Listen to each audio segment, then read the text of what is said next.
Remix.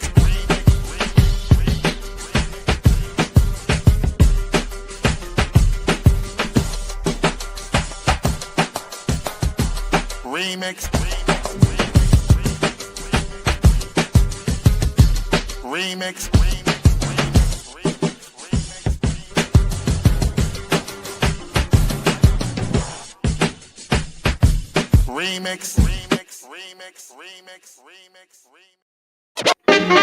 Oh,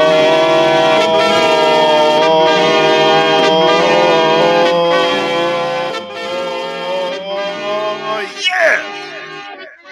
This is the Remix Morning Show right here on Blackberry Racing Media. In case you didn't know, I go by the name of the Ear Doctor. It's time to bring you that boom bap breakfast right here, right now, to your front door, into your bed, into your car, wherever you at, we here.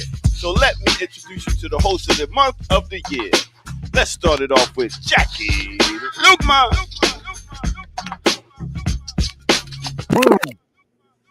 Oh.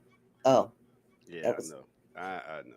I was really enjoying that, Ear Doctor. Thanks so much. A little bit of Steve Biko from Tribe Called Quest, name of the song, and also, as you see on the thumbnail, Steve Biko. Look at that. Okay. No, Jackie. Come on now. Don't start off. Yeah, we not. Being salty. Because I got a whole segment for that. Okay. Thank you. I knew it. Oh, I'm gonna start some stuff today. I'm gonna start it. I love it. I mean, listen. Okay. I'm gonna be that. I'm gonna be that leftist, man. This past week has been, Jesus Christ. These people are. We cooked, son. We cooked.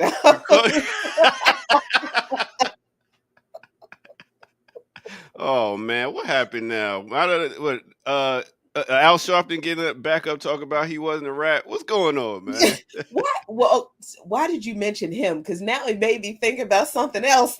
Oh my goodness! So there is this document. Well, yeah, it's a documentary on Netflix called "The Perfect Neighbor." I suggest people watch it. I am not going to give you a whole lot of background. I'm not going to spoil it for you. Watch it, because if we do not understand that we cannot reason, that moral, there is a reason that Asada Shakur was like, moral suasion for who we trying to convince? What, they don't have any morals. What is wrong with you? I mean, yeah. If we do not understand the depth of the I don't want to call it a mental illness. I don't want to call it psychosis, because those are legitimate things that people cannot help. Racism is, people can completely help being racist. They absolutely can. And I understand, indoctrination and all this kind of stuff and the wages of whiteness. And I get it. Oh, I understand. But you have to watch this documentary because these people ain't kids. They acting like it. But A-Rob says I had to turn it off when they showed that little boy crying. I couldn't take it, Jackie. I know. Look, by the end of that thing, I was crying. I was crying before the end of the thing. I just kept it.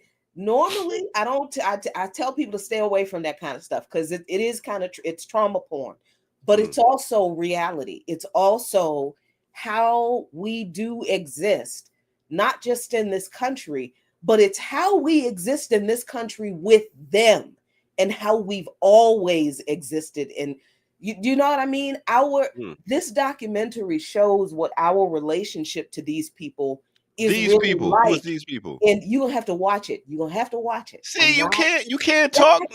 How you gonna say these people and not tell me who these people are? These people I'm thinking about burn it down Kim Brown. I mean, okay, but it's not her though. It's not Kim Brown type people. That's not what we're talking about. Hey, baby, that's not what we're talking about.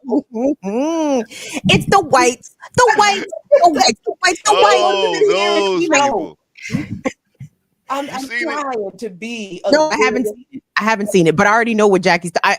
What else could she be talking about, Jackie? This is why I'm standing outside of my front yard with the flashlight trying to get 3-Eye Atlas. I'm asking 3-Eye Atlas. You either have to come pick me up or you have to come pick up the whites. It's one of the other. One of the other. Please do one or the other, but please. Yeah, I mean, it is one thing to know your enemy. Like I think intrinsically, innately, even those of us who are like, oh, can't we just get along? We need to work this out. There needs to be reconciliation. Even though there's no racism, I think innately we know that there is something wrong. There is something deeply, deeply wrong. And it's not just like a difference of opinion. It's not politics. This is who and what they are. If you watch this documentary, you'll understand what I'm saying. This is not, like the documentaries of the high school kids who were falsely accused of rape, because there is a documentary like that. But it's from the UK. That's no. This documentary is one of the saddest things, but it's also one of the most enraging things. But it's also really kind of terrifying, because the person at the center of this documentary, not a child. And when you watch it, you can't help but hear the words of Oprah Winfrey. You get a car. You get a car. No, not that. No, talking about how, listen, racism will go away if we just let the racist generation die out. Oh, yeah? So I'm just saying. We thought rap was going to be the equalizer. We thought, listen, they like the rap music, surely. No, there is like their grandparents also enjoyed the rock and roll, right? Didn't change their hearts and minds. Not at all. And this documentary, it's really, for me, it's really a sobering view. And I'm from the South. There's a Cracker Barrel in my hometown. Everybody working that damn Cracker Barrel. It's like only place to work. Everybody work at the Cracker Barrel and the fucking prison, and now the casino. Right. So I live in a hometown with a hometown that was run by the Klan when I was little. My mother had to integrate her high school. The white people threatened my family. Y'all saw that interview I did with my dad. That we lived that. But it's when I go home and I see these people who I know are the children of the people who terrorized my mom, because I went to school with their kids, you see. So they are now the ones, not all of them, but a lot of them, they're the ones who are on the city council. They're the ones who are the managers in the office of the recorder of deeds. Like when I wanted to go and get the deed for my grandmother's land after she passed, just to make sure that everything was okay. Like the recorder of deeds was this kid that I went to high school with who would threaten me every day. And now it's like, oh, I remember you. How you doing, girl? First of all, my name is Jacqueline. It's Jacqueline. My name ain't girl. No. Jacqueline Eveline. She would have in the middle name and everything on that. But this documentary is like, this documentary is like all the nice ones, be wary. All right. Perfect Neighbor. We need that check. We just got a bunch of people to go watch your little documentary. Stop playing. Anyway, how you doing today, ladies? Kim? We started off on fire. Timothy is mad at you. Listen to him. Like, how you gonna forget her name? That's what he said. No, I ain't forget her name. I just didn't know which one of y'all to talk to. Thank you, Kamafi. Because you just went straight in, Jackie. So you all right, Kim? I'm commiserating with Jacqueline's description of this documentary that I've not yet seen, but I already feel like I understand it. It's a very dealing with white folks in America. It's a skill for survival. Like, you have to know how to do it, right? And even if you do know how to do it, that doesn't even guarantee your survival, right? It just, you may be able to move through society slightly easier than if you didn't know how to interact with the whites. But it's like, they're not getting better. It's sad. Like, I thought that we would see an increased number of white folks with some consciousness, with some humanity, and I feel like the number has remained about the same. Like, however many good white folks was around at the time of John Brown in them, it's probably the same amount. You know what I mean? I don't think we've added to those ranks, and that's unfortunate. Well, speaking of white folks, we'll be doing classical breakdown at 11 o'clock today. Tina Marie. I wasn't sure where you was going with that. I'm like, is he about to bring up Kamau? Like, what's like, wait, yeah, that's what I was thinking. I'm like, wait a minute. I ain't gonna do that. I ain't gonna do that to my boy. I ain't gonna do that to my boy. We call him light skin, but we can't call him white. He's not white. He's not white. But isn't color like just like a team? Like, even if your team is doing bad, you still root for your team. Like, I'm white. We're doing bad over here, but still, I'm team white. You know what I'm saying? But this is where we shout out the race traders. You know what I'm saying? Tina Marie, race trader. Cleveland Browns, they still my fans. They're terrible. But, you know what I'm saying? No, I'm not. I'm not cheering for everybody black. That's for damn sure. So that's true. But some people are. That's what I'm saying. Even on that other side, they like, you know what? We fucking up, but it's still team white. I think some people are like that. You know, I do think that God is cruel. Cut your thing off if you got a problem with it, please. I mean, why are you here? Go ahead. I do think, because I'm an organizer and I organize with a lot of non-African, European, Asian, Filipino, all over, Puerto Rican, all over, non-European folks, and plenty of poor white folks. I don't want to give the impression that I think all white people are the devil. No, in this country, though, it's hard to know until you know. It really is.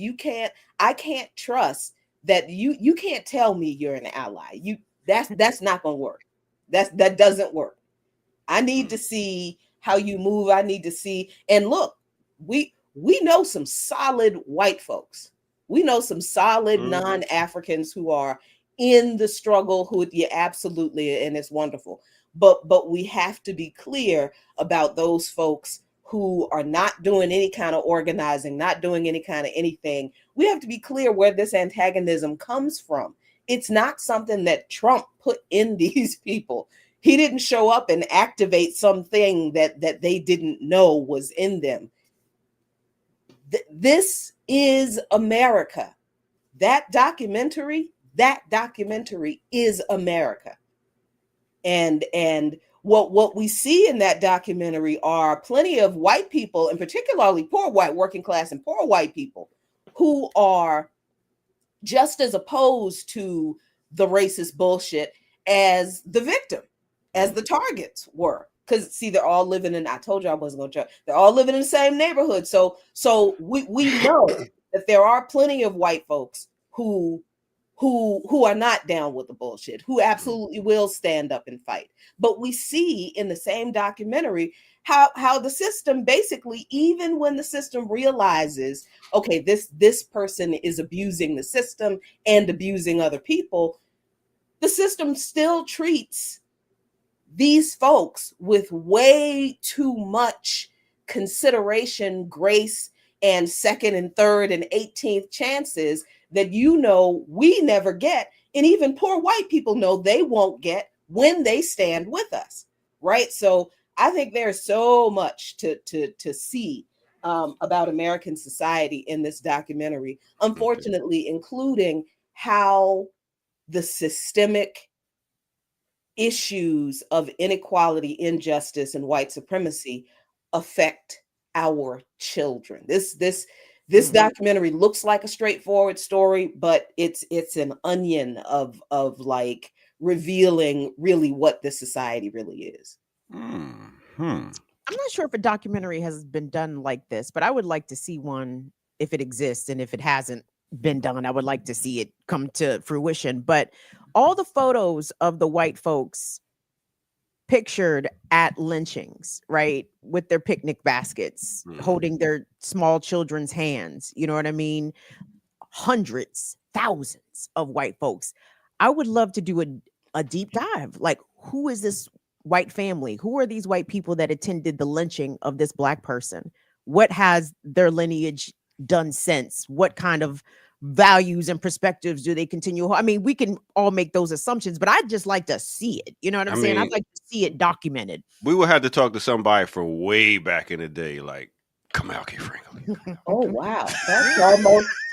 I mean, I guess it's better than calling him white, but now he's also very discolored. What is happening? There's something about that way back in the day. There's back in the day, but when somebody puts the way back in the day, he's way back in the day old, but he's also very discolored. Oh damn! Come on, you gotta start coming late, man. You gotta drop the kids off a little earlier so you don't get bombed on as soon as you get on the screen, man. I don't know what's happening. You know what I'm saying? Here I am showing up in a cherry mood. Oh. Listening to way back in the day music, actually, though. I was listening to way back in the day music. What? Sam Cooke. Okay. Oh, yes. Khalid listens to Sam Cooke with me in the morning, and he loves outstanding parenting. Good job. The change come?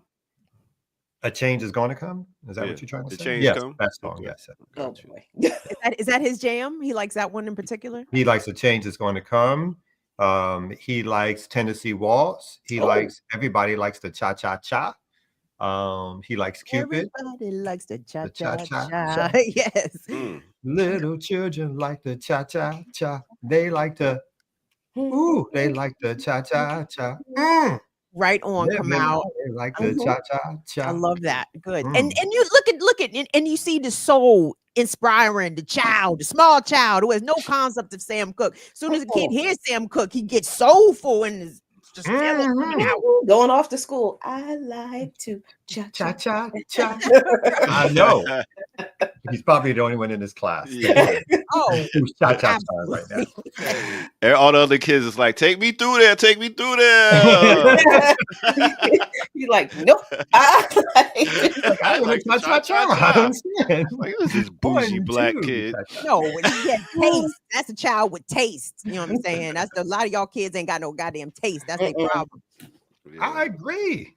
Yeah. I actually introduced Frank Sinatra music. We've done a little of that in the morning. We've done Ray Charles. He knows Ray Charles music. Nice. Yeah, I can't even tell you all the music my kids listen to. Wow. I mean, from K-pop to children. You've got big yeah, but they don't listen to no trap music. They like from being here in Atlanta, down south, you would think they listen to some of it. No, they listen to jazz, K-pop, bluegrass. They listen to everything. Oh, bluegrass. That's cool. Yeah, they listen to my daughter, out of spite, listens to 90s hip hop. So she can sing a lyric and get on my. So she can do a Biggie lyric. I like this, and it's like she be racking your nerves. Yeah, I was like, because I know what the next line is, and I'm like, you're like, no. Don't shoot her in the calf muscle. Like, oh 13 years old. This is what happens, huh? A little sense of independence. Yeah, she was like, "Oh, Dad, you like Biggie? I like Biggie too." I do. Yes. Justice. He's like. Here, did you hear what your favorite rapper said, Dad? He said. I don't let her listen to it. Like, I don't listen to no curses in the car, no cursing, no rapping. I turn it off. But she's caught a little bit. Now she's, of course, got her own devices so she can search. Yeah. That's the big difference between now and then. Like we had radio stations, and we had those radio stations. And now it's YouTube. What is it? Spotify. All these different things. They can listen to everything. So. Yeah, all right. Well, y'all ready to get into it? Glad everybody's here. Got coffee in hand. Ready to get into some things. All right, let me see. Which would be my first break? I think I'll start some controversy. That's what I'll do. Oh no. Yes, sir. All right, let's get to it right here. Let's take our first break right here on No Other Than the Remix Morning. Show. Get this together. There we go. There we go. Show. Oh, let's dance. Come on, y'all. Let's dance. Shake that thing, go down. Hey. What's good, everybody? Welcome. Big up to all my Florida people and that bass music. Big up to Uncle Luke. You know what I'm saying? Pioneer of that joint right there. Hit that like button, subscribe if you're new to the channel. Go to patreon.com, become a member over there, get footage that's rare. Donate where? At blkliberationmedia.org. Yes. Now, let me take y'all to the movies. All right. Now, as you see, we talked about different artists, different entertainers that had some of the best acting biopics and stuff like that. So I was going down my list of top 3 political biopics that, you know, as you can see on the thumbnail, we had Denzel Washington playing Steve Biko. So who else did I think deserved another one for Denzel playing Malcolm X? I definitely feel like he bodied Malcolm X. Another brother I felt like did a pretty good job was I messed his name up, but Daniel his name up. But when he played Fred Hampton in Judas and the Black Messiah, I felt like he did pretty good in that role right there. And next, let's go to my boy Forrest Whitaker. Forrest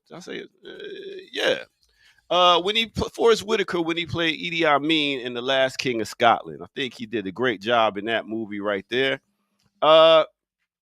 Let's talk about Selma. This dude right here even gained some weight in the face to look like Martin Luther King, and that was in the movie Selma right here. His name is I'll be messing names up. David, he got an African name, Oyakalo.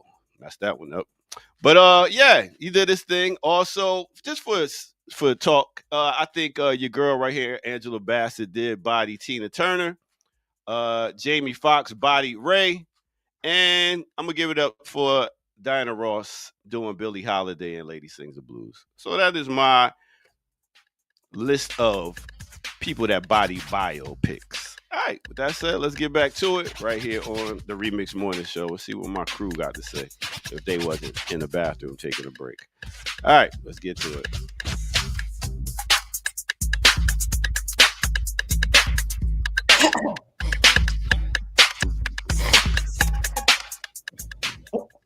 Okay. Y'all in the audience, y'all miss Kim. Kim was so inspired. She got up on that chair. Yeah, you could have seen it in the back. I was hoping you was gonna pop that back on. I was like, hey, can you pop that back on?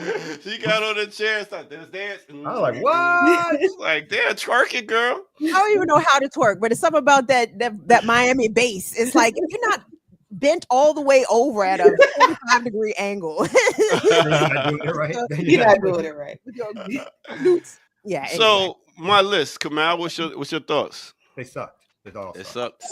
Well, one, you said it was political, and then you started throwing in just anybody. I said at the end, I did. I said, okay, I started Steve Biko, Malcolm X, Fred Hampton, Idi Amin, and then the Fred Hampton dude was. I there's a little bit of colorism in there for me when they don't look like the people they playing a little bit. They just pick any old actor or whatever. So I never thought that dude. Like there were some parts of it. The Fred Hampton movie was good. I'm not going to take away from the performance. The Denzel, always a good actor, but you know, Biko was a terrible movie because they killed my man like 20 minutes in to show the white guy running around South Africa trying to escape. He was basically the hero of the movie. Did Denzel capture Biko's essence? I thought Denzel did a good job for the 20 minutes he was in the film. Okay. Yeah, I thought he did excellent. I thought he did good in Malcolm too. I just thought Spike Lee fucked that movie up also. Yeah. We are talking about the actors. Yeah. Denzel's a good actor. Great actor.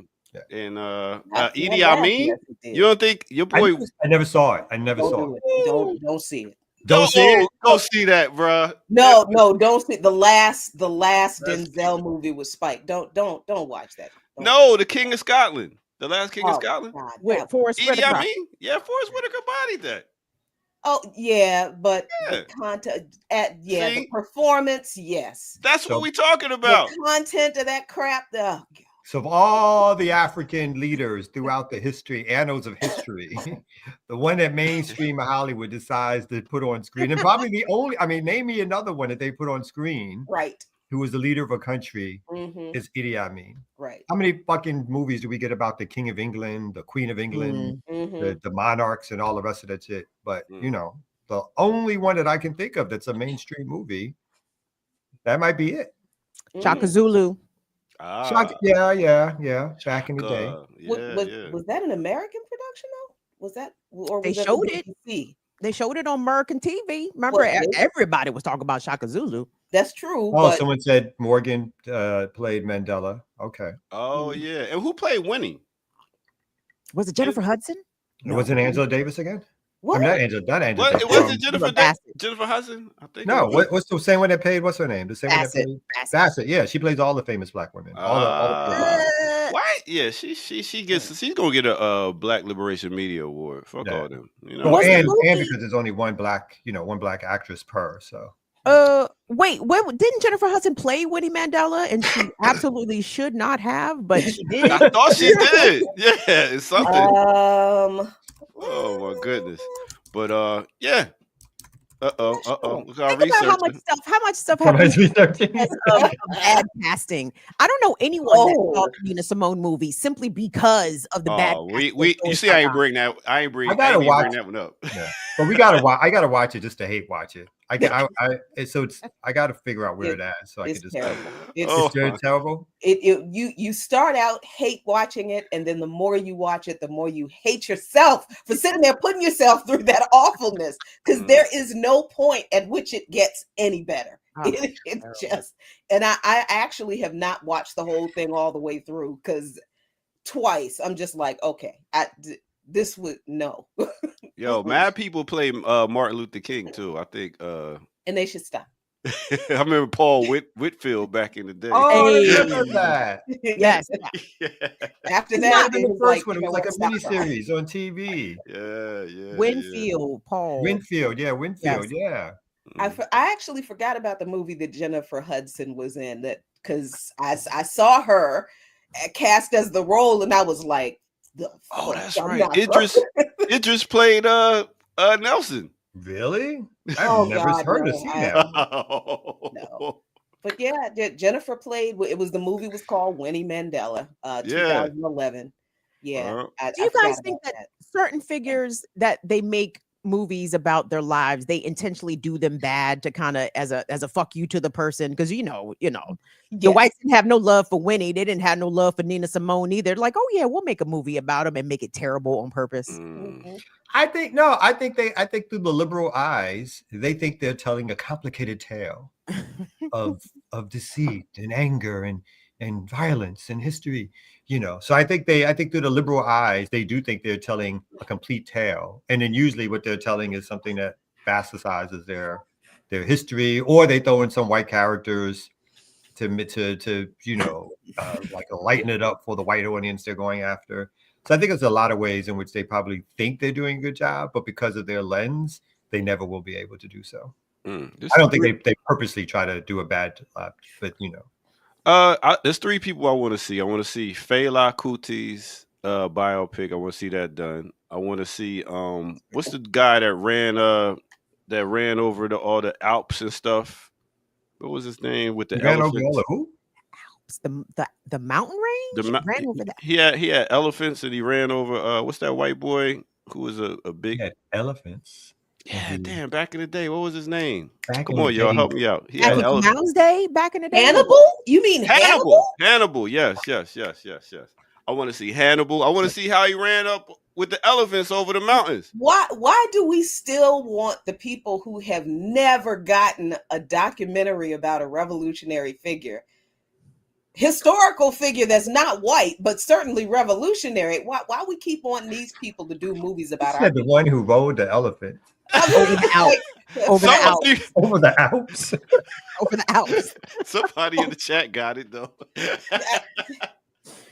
Yes. And could they do Kwame Nkrumah? Is his story interesting enough? Let's not. No. But if we got somebody that could really play it, that's what I'm saying. Is his story interesting enough to do a biopic? Of course, Kwame Nkrumah's story is interesting. Oh, there's so many interesting like histories of Black leaders and Black people. Yeah, it's not. I mean, that's always there. But you better find it in a book. Thank you. Because any portrayal on screen is not going to give you everything, particularly the revolutionary context of it. And can we do Marcus Garvey? Can we do Marion Barry out this train? I would allow that. I would allow that because that would be ratchet. One of those like Lifetime 6-parters. Yeah. Yeah. When they did OJ, the way they did the OJ series. Yeah. Which again, I was engrossed. I tried not to be, but when I watched, what was my man's name? Christopher. Who? Johnny Cochran? No, the one who played OJ. OJ, like what's his name? He played in Boys in the Hood. Yeah, I can't remember. Cuba Gooding Jr. Yeah. Oh my God, he was looked nothing like OJ, but I was enthralled. Embodied that OJ spirit. Yes, he did. For me, he did. Method acting. It's definitely method acting. And the dude that played the lawyer, the Kardashian father, the one. Schwimmer.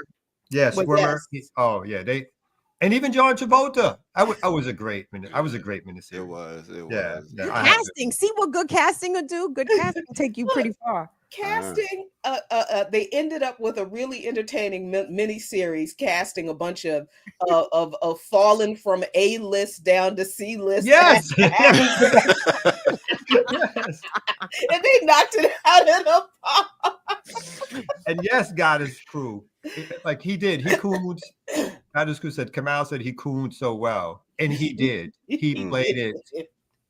I believed. And I think Cuba Gooding was the perfect person. Sometimes I like you know. I think he's got some of that he took from his own life and he put in there. I thought he was really good. Well, thank you for going down this wormhole with me. And you know who you didn't mention? I know you're trying to cut it off. Lumumba. No. There was a good movie about Lumumba, Patrice Lumumba. Really? What was the name of it was a foreign-made flick. I never. That one was good.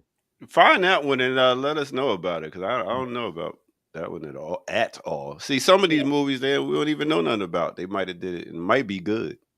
Too sure. Thank you, Randolph. Yeah, let's not ask Hollywood to make any movies about any of our revolutionaries. Stay away from them. No, we're not interested in the story of Assata Shakur told by DreamWorks.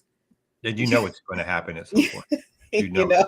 We don't need some enterprising young Black director who convinces them to give money, who thinks again he's doing a good job, and it's going to be terrible. It's going to be Ryan Coogler. I feel like Ryan Coogler is eligible to get drafted for such a project, right? Yeah. He did a good job with Black Panther, Ryan. We just think we love how you framed the CIA agent. I just picked up this book called Assata. Now, this Assata woman, she seems really interesting with the fro and the look. She had guns. She had the Assata, the militancy of her. Like, I think we can bring that to life. And Ryan, you're the perfect person to bring it to life for us. You know, we want to focus on the crimes that she did, though. We really want to get deep into crimes and just the crimes. A lot of crimes she did. And you have to focus on the officer's family. Don't forget, you have to. Yeah, we have to take it from the perspective of the officer because she killed him, right? She totally killed him. Killed him dead. Well, you know, the trial it was messed up. So I'm gonna put that in the movie. That was the trial was messed up, and that's when the Hollywood executives are gonna go, well, Mr. Coogler, I don't think that's an important part of the story. We want to tell a human interest story. But we need to shave about 20 minutes off of this. We saw the rough take. That trial stuff. That's kind of boring. The court stuff. Nobody likes court procedurals in movies. I've heard different reviews, one battle after another. Then somebody said that the woman, I do want to go see it, but somebody said that the woman. The one battle after another is, what is it? The Leonardo DiCaprio, if I'm saying his name right. The white actor who plays everybody. Leonardo DiCaprio. Oh my Jesus! Go back. Go back. Definitely not that. Keep it in there. Leonardo DiCaprio. Yes. I like Leonardo better. Leonardo is better. Leonardo is. Yeah, he plays a washed up 60s radical. He has a kid by an Assata-esque black militant. And then there's supposed to be the story of whatever. Where I think he's made to be kind of he's the good guy, washed up and protecting his daughter. And it's described to me, she's kind of made to look bad because of her lack thereof of maternal instincts or whatever. So that's what I've been told so far. So Leah Boggs and shit was terrible. I mean, that's what... is this who was this co-star? Was this the Tiana Taylor movie? Yeah, it's out now, right? It's out now. It just came out. I have not heard because I'm in my own little. I've been hermiting. I don't know. You know, I'll look up the news. I don't watch it. I remember when they were shooting it because, you know, I'm a TMZ watcher. Ashamedly, I do watch TMZ. But I remember when they were filming it and they were being spotted around town, having dinner, gazing into each other's eyes, Leonardo DiCaprio and Tiana Taylor. I'm like, oh, that's interesting. Wait, how old is he? Oh, definitely. I can see Leonardo. Yeah. Yeah, no, Tiana's too old for him, for sure. Oh, I don't think he would care. I think he's a man about town, as they say. Man about town? Is that what we're calling it now? That's what I think. He's a hoe. Is that what we're calling it? No doubt. But the age of his paramours, something. He's got that. Oh, that's true. He likes them. Yeah.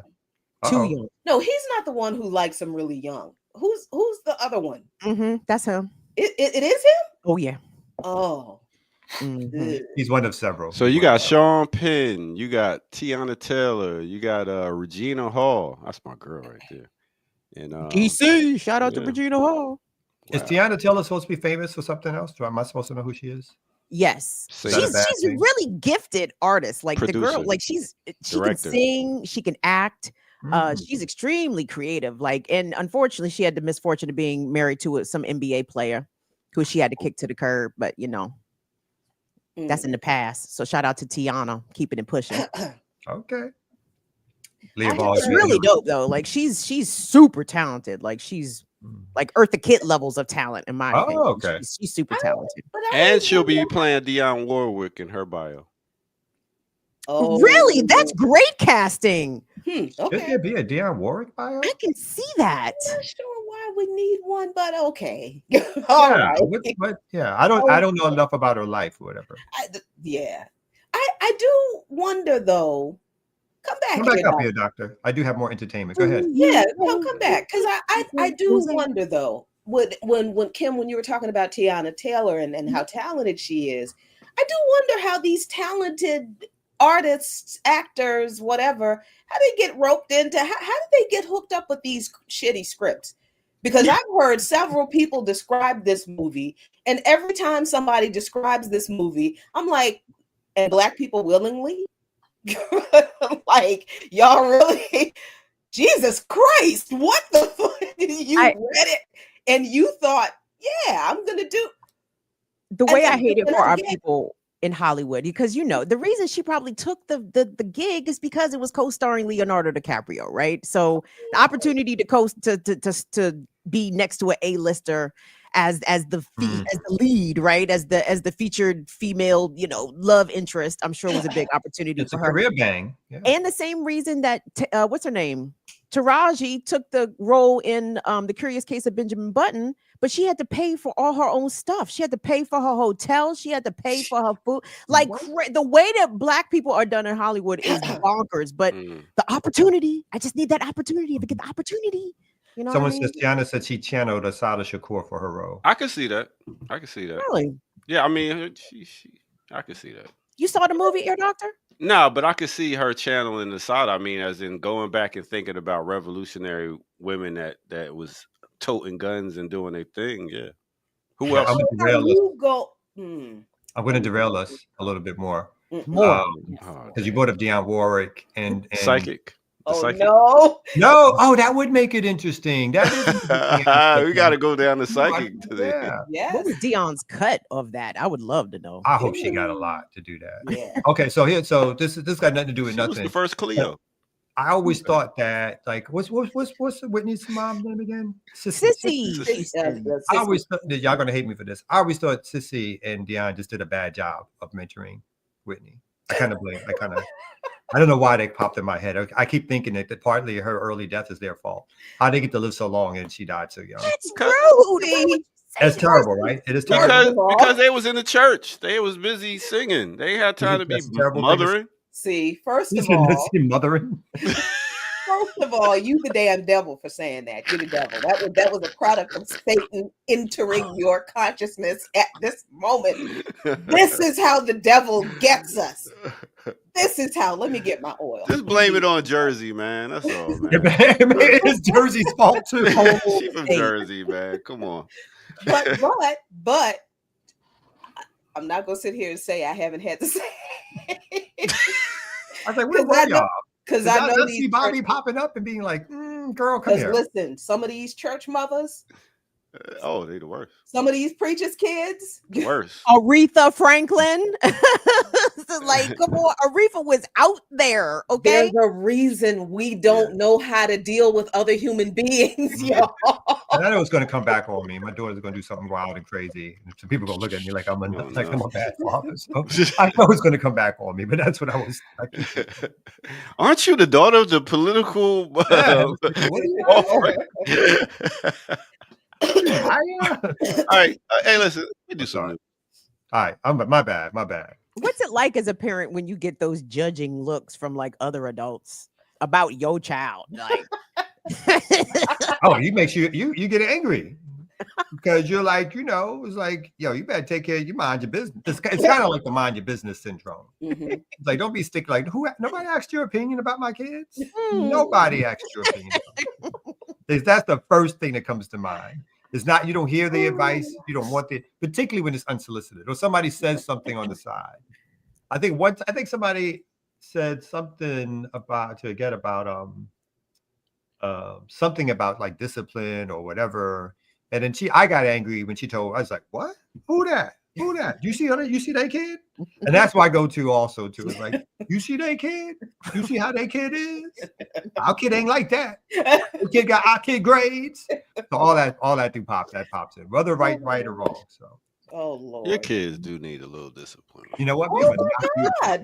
Knock you out. As I like to tell you, at least I live with my kids. You know what I'm saying? All right. Stop. Okay. Lord have mercy. Fighters, go back to your corners. All right. Come back.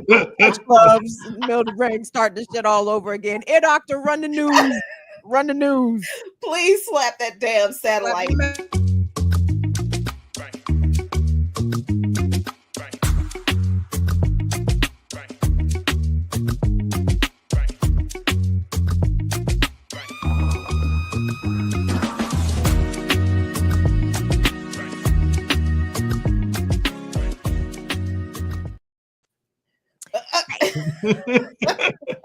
Stop. Y'all still sniggling? What y'all sniggling?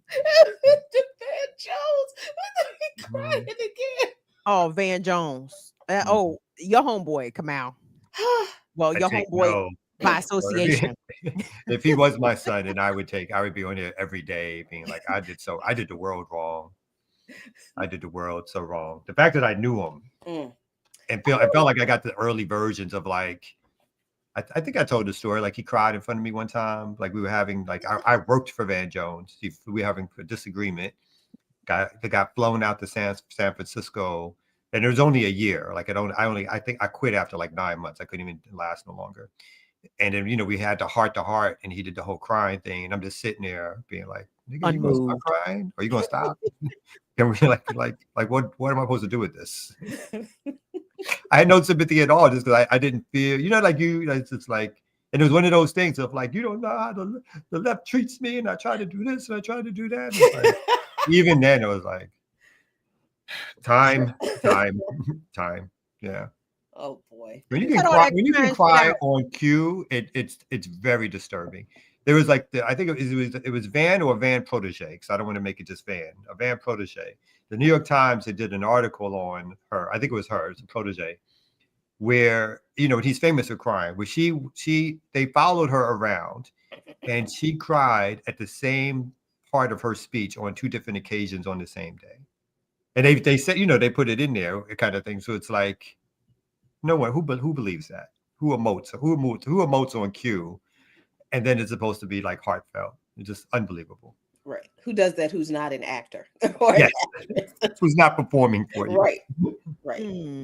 Oh, all right. Remix Morning Show. Good morning. Good morning. Good morning. How are y'all doing? Here with Jackie Lukeman, Kim Brown, Kamal K. Franklin. Remember, donate, bokliberationmedia.org. Y'all not donating there, but y'all can go to Patreon, where y'all have done some donations. We put up a little video a few days ago. Please go there, subscribe, like it. We really, really, really want that. And we are down for the support. Who's got some news for us? I have to start with this. The missiles. No, I'm sorry. I'm still being extremely petty. White House releases list of donors for Trump's multi-million-dollar ballroom. I actually don't care about the list of donors. I love the fact that this man is destroying the White House. I just well done, Mr. President. The only reason I don't care about this donors list, I don't care that all of these people have donated all this money to build this thing. Trump has repeatedly said the work on the ballroom is privately funded by himself and donor. That's a lie. It's a lie, and you know it's a lie. But that's what he said, and that's what people are believing. So he discussed plans for the ballroom, saying it will cost about $300 million. The administration previously put the cost of the ballroom project at $200 million. This is how he did his real estate development in New York and New Jersey. This is why those projects went bankrupt. This is why he probably can't go to New Jersey, go to Atlantic City right now. So the alleged list of donors, and I'm not saying these people have not given him money for this, but if you think he's not using taxpayer money to do this, you're nuts. But he's got donors that include co-founders of cryptocurrency exchange, Gemini Tyler and Cameron Winklevoss, Commerce Secretary Howard Lutnick. Isn't that like a baseball player betting on his own game? The Commerce Secretary donating to, and then in his family, the Adelson family. This is the list of ballroom donors: Amazon, Apple, Booz Hamilton, Caterpillar, Coinbase, Comcast, Google, HP, Lockheed Martin, Meta, Microsoft, Palantir, T-Mobile, Union Pacific Railroad. So much for the union. The absolute worst people. The absolute worst. Yeah. So the rapists, the murderers, criminals. He's not getting money from the best. The best are not donating. It's the rapists, it's the murderers, it's the monopoly, the capitalists. So I am amused. I really am. Like, I don't know how it didn't really like register, because there was so much other stuff going on and I was doing so much other stuff. It didn't like register. I saw that picture of the bulldozer tearing down the White House for like 3 times and it didn't register. Wait, he really is tearing down the Have you seen the liberal tears? Have you seen the people, the white people and black people so upset? So upset. He's tearing the white. I'm like, good. Good. His supporters smeared shit on the walls of the U.S. Capitol. Trump is doing a bang-up job of attacking the symbols of white power in this country as he upholds white power. Again, he's a Gemini, so he's going to do this fucking, these extremist shit, this polar shit, But Jackie, did you see, as the same day Trump is talking about how much this ballroom costs, and in the same breath, damn near, and the Department of Justice owes me $230 million. I said, nigga, is he about to extort us for the cost of the fucking farm. Isn't that crazy? His whole That you can get away with that? And so I'll pull that story up. Go ahead, Jackie. I'm sorry. Yeah, they gonna give him. They may not give him all of it, but they gonna, because who's the head of the Department of Justice? His appointee. So his appointee is sitting there counting the money, waiting to deliver it at the Trump site. He gonna get that. If he doesn't get the whole 230 million, he's gonna get some of it. Because this whole administration is one big grift. It's one big revenge fantasy. It's a white man's revenge fantasy, and it's one big grift. Trump is stealing everything. He's gonna walk out the White House with all the portraits, all of the artwork, the clocks, the rugs. If he walks out, yeah. Remember, he ain't planning to go nowhere. He's setting it up where he's not going nowhere. He's like, I'm making this my permanent. That's why I'm destroying it. Everything is going to be gold. Gold Trump statues. It's going to be gold. Everything is gold. Trump statues and so yeah. I don't think he's not planning to go. That's why he's remodeling. He's like, this is for the long term. This is for my next 4 years in office and my next 4 years in office. I think he thinks he's not dying either. I think he thinks he's going to live forever at this stage. I mean, all his dreams have come true. Yes, all his white dreams have come true. It's an amazing thing. I mean, this nigga, he literally became the president of the United States twice. Yeah, twice. Not smart, not critical. Money from his dad. Not, everything is bought and paid for, and yet he's the king huckster of all times. He has to believe in a God. I don't know. What is it? He has to. Something has to. Yeah. I think Trump made a deal with a dark entity. Don't blame Satan for this. Satan is like, damn it, I might be Satan, but I wouldn't do that shit. Trump, there's a deal, man, because there's too much bending to his will. This is not normal. You understand? Like, this is not, even for white folks, this is not normal. You know what I'm saying? There's other shit at play here, but I'll leave that. I'll be quiet about that. But I think this speaks to the whole idea of what they've been able to accomplish from, again, the Tea Party to MAGA, in terms of the majority white population, which sticks with him no matter. And that's why all the other Republicans, the old school, sort of what they call Rockefeller Republicans, the one who side exclusively with capitalist interests and really have no ideology except for what helps sort of the capitalists. They've succumbed, or they bow to the throne of Trump, right? There's only a few now. It's so weird. Like Marjorie Taylor from Georgia is calling out certain things from an ideological point of view. So there is this friction within, but the bowing and scraping and all of the whole list that Jackie just showed, like these folks are ready to heal at the mat. Like, and again, this dude, if he was a great speaker, if he was I guess I just don't. Again, there's a lot that I don't see. I just don't get it.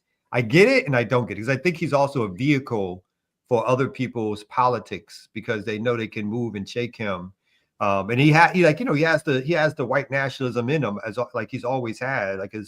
Like his lawyer, Roy Cohen, was also a white nationalist who was famous as a conservative lawyer and so forth. So he has that in him. But I think there's others who they see him as the spark for other things, which carries him even further. But yeah, I don't think he's backing it up.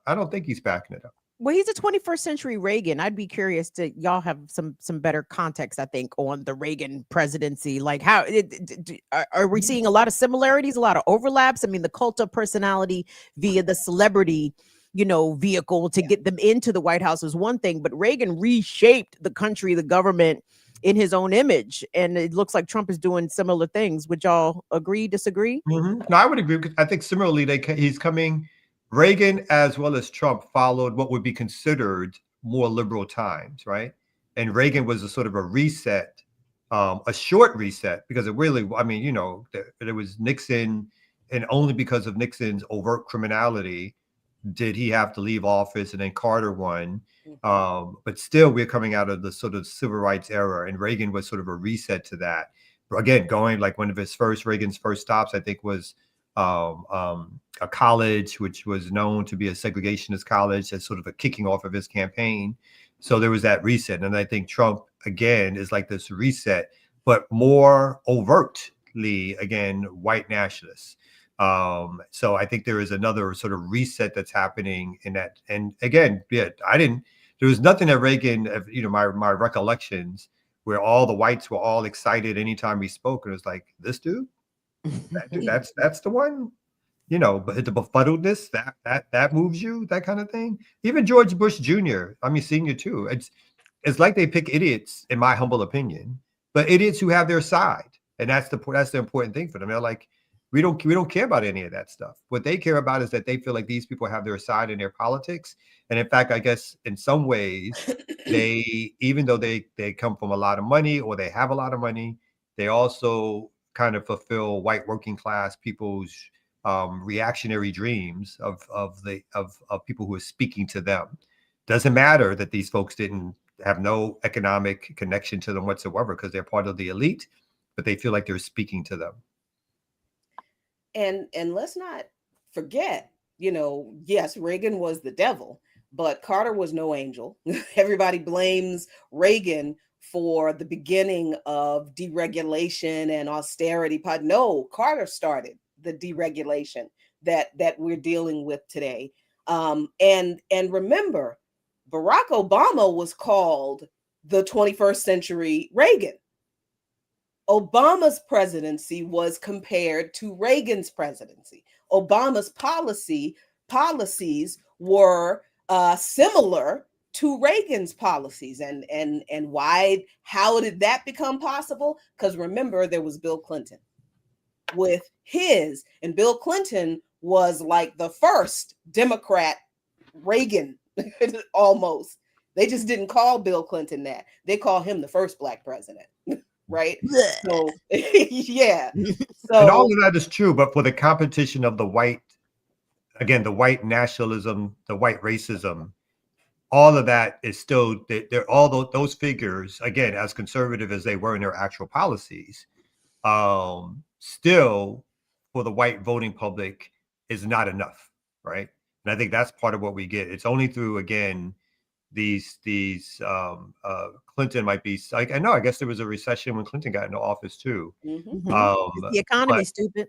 Yeah. It's all like when the conservatives get in and they fuck up the economy and it affects the white working class, then they're ready for some kind of change. But their druthers is someone who pretends to be white nationalist, either covertly or overtly, and they prefer overtly. So it's not even about the policies are like tremendously different, although I think there are some differences, but they're not tremendously different. But I think it's more the show of who is running things and who they're running things for. And if they say too much things about Black people or include too much Black people or include too much others, even if at the same time they're destroying Black lives, that's still not good enough. Right. And I think that's what Trump is the ultimate manifestation of. They want white people 24/7. They want white people running their shit. They want white people destroying their shit. They want white people killing other brown, Black people. They want their whiteness. You think they'd be down for the American Colonization Society to come back? I think it needs a reboot, because if we got whites that are willing to send Blacks back to Africa, I'd like to hear them out. You know what I'm saying? I'd sit for that presentation. I'd sit there for that. Let me see the PowerPoint presentation. Oh, I'm sure. Send me back to Africa, and you're gonna pay for it? Go ahead, I'm listening. Give it another year and a half. I'm sure Trump himself will help with that fund and get all that same list of corporations and individuals to donate to that fund. I'm sure. Oh yeah. You're right. I'm right. It was like, it might be like, maybe it is time. I don't think we're gonna get what we think we're gonna get if we want to self deport to the continent with AFRICOM still, and with neocolonialism still, and we ain't fighting none of that over here. What you gonna go over there for and not fight it for? What you gonna do? Why are you gonna do that? Leave them people alone. Fight it over here and get rid of these mugs from here so that we can go wherever we want. But It's no here, Jackie. I mean, if we're gonna be fighting colonizers, can we fight them in the sunshine at least? Can we fight them in the warm temperatures? If you don't fight them from where they come from, they're just gonna keep popping up. Ooh, did y'all hear? Anyway, apparently Greenland is on red alert because Trump is ready to send in the special force. I'm gonna shut up. There's too much going on. I'm gonna read a little bit of this article about Trump said to demand Justice Department pay him $230 million for past cases. So it says President Trump demanding the Justice Department pay him about $230 million in compensation for federal investigations into him, according to people familiar with the matter, who added that any settlement might ultimately be approved by senior department officials who defended him or those in his orbit. The situation has no parallel in American history, as Mr. Trump, a presidential candidate, was pursued by federal law enforcement and eventually won the election, taking over the very government that must now review his claims. It is also the starkest example yet of potential ethical conflicts, not really the starkest example, but created by installing the president's former lawyers atop the Justice Department. It says Mr. Trump submitted complaints through an administrative claim process that often is the precursor to lawsuits. The first claim lodged in 2023 seeks damages for a number of purported violations of his rights, including the FBI special counsel investigation into Russian election tampering and possible connections to the 2016 Trump campaign, according to people familiar with the matter. I'll skip down just a little bit. It says, let me see. It says here, lawyers said the nature of the president's legal claims poses undeniable ethics challenges. What a travesty, said Gershman, an ethics professor. The ethical conflict is just so basic and fundamental, you don't need a law professor to explain it. And so basically there's an administrative process in which they don't have to go to the Justice Department themselves. The top levels of the Justice Department can okay a settlement of this type. They don't have to go to court. They don't have to seek permission. They don't have to do anything of that nature. They can just say, we'll sign off on this. And the only reason I said it's not maybe the premier example, because Kushner, his son-in-law, is running around the whole world and globe, gobbling up resources all over the place. In fact, the plane that Trump got, was part of a larger deal in terms of having a golf course and the rest of it. So this is a financial bonanza to the Trump family, who, remember, part of the speculation, even when he ran for president, in terms of the grift for him, not the politics, but the grift, was that they were in financial trouble. So this turned into a whole, he's probably richer than he's ever been. And again, we can also point to, and I'm sure we will, all the presidents get richer after they leave office, usually, right? It's usually like you set it all up for, like, when you leave, you get the book deals like Obama, both Michelle and Barack, like those multi-million-dollar book deals and all the rest of it. You set it up for after. This dude is like, I can't wait that long. So I need it now. And the fact that the very federal government publicly is about to give him potentially hundreds of millions of dollars. And again, they're not people out in the street. His own constituency is not saying much about it. At the same time, the SNAP benefits are about to be cut off. The federal, like 40 million people approximately, are about to lose their SNAP benefits. There's no action in Congress that he could direct. He could say, hey, even if we're working out this other stuff, let's get a deal going to make sure people get their benefits so they don't lose their benefits. Not even a thought. Not even, like, somebody would think he was crazy if he suggested that. Like, but it's not even a thought, right? But at the same time, he can reconstruct the White House to his own liking and image. And I'm sure some of that is going to be government tax dollars that are paying for that, not just these corporate funds. And then two, get basically a payout of $230 million is on the table for him to collect, claiming that he was unfairly prosecuted or harassed. Yeah, and I'm glad you explained that, for the Department of Justice, they don't need to go through they can just decide, okay. I mean, they can agree to a settlement, because it's the Department of Justice, and they have a budget, and trust me, their budget is bigger than $230 million. And so they have that money in there. I don't know, somebody commented earlier, how they gonna pay $230 million when the budget is zero? Baby, the budget is not zero. The federal budget is never zero. They print money. They're just not giving us the money. The budget is not zero. So are they going to give him the whole 230 million? I don't know, but I think he's going to get some of it, because how is the person he appointed to run the DOJ to do this not going to do what he was appointed to do? Of course he is. He's going to get that money. That's why he appointed who he did. That's why he made the appointments he did, because he put people in place who would do exactly what he said without question. And remember, he's also settling these private lawsuits, even as he's doing that, right? Mm-hmm. These lawsuits which have no basis whatsoever. Like he settled the lawsuit, was it CBS that settled the lawsuit, or the larger company, because they wanted to do some sort of deal. And so they were like, the claim that he was somehow unfairly treated in some 60 Minutes interview or something along those lines. And as opposed to challenging it, where it would have gotten thrown out in court, they settled the lawsuit to give him more money as a payout, right? Basically a payout to let the deal go through.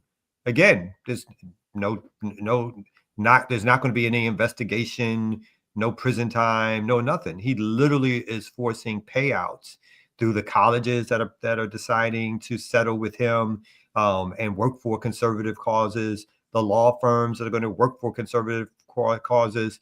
All of these things, he's using the bully pulpit of the executive branch to get his way, and to get his way that makes him money and makes his cause that much stronger. So this dude, again, and all the people around him, they are working it.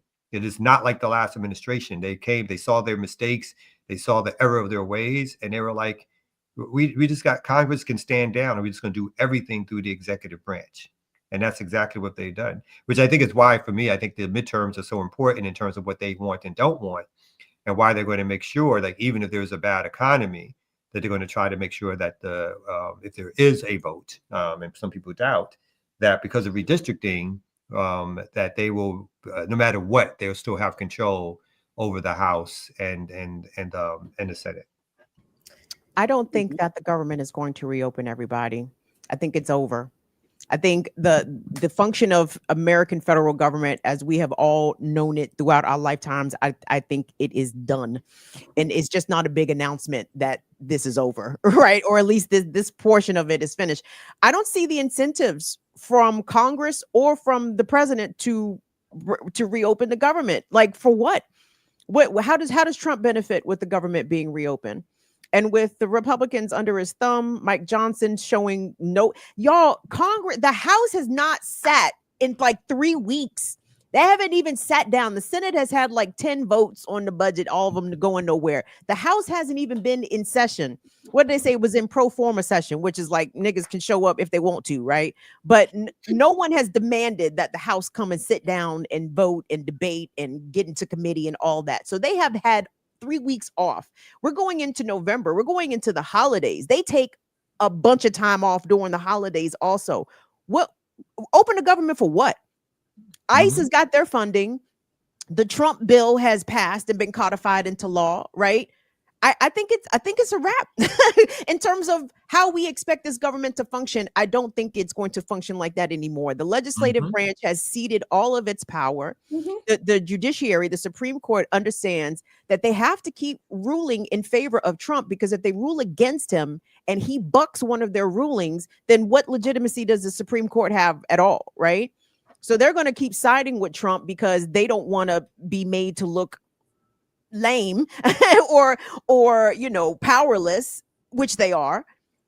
I think we're in a different, it's shifted, y'all. This government shutdown is probably going to be the end of the government. And I'm not trying to be hyperbolic or, alarmist. I'm just telling you what it looks like from my perspective. I don't see them reopening shit.